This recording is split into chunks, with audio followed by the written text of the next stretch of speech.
Now here's what's important about disciplines. All disciplines affect each other. In fact, here's a good philosophical phrase. Everything affects everything else. Nothing stands alone.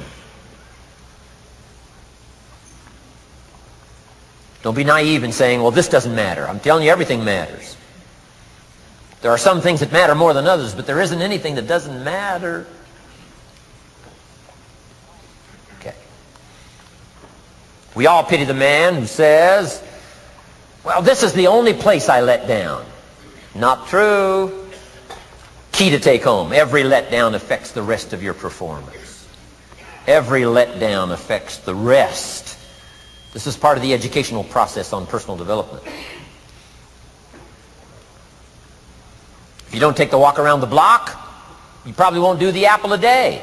If you don't do the apple a day, you probably won't start building your library. If you don't build your library, you probably won't keep a journal, and you won't take pictures, and you won't do this, you won't do wise things with your money, won't do wise things with your time, won't do wise things with your possibilities and relationships, and the first thing you know, 6 years of that accumulated, and we say you have messed up.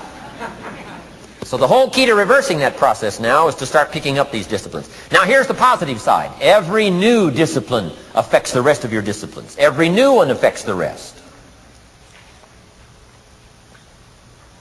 That's why action is so important. The least action, the smallest action.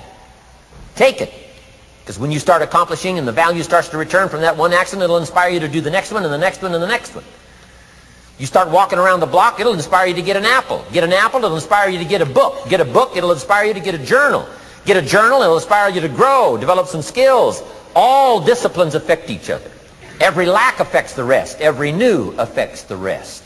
The key is to diminish the lack and set up the new. And you've started a whole new life process.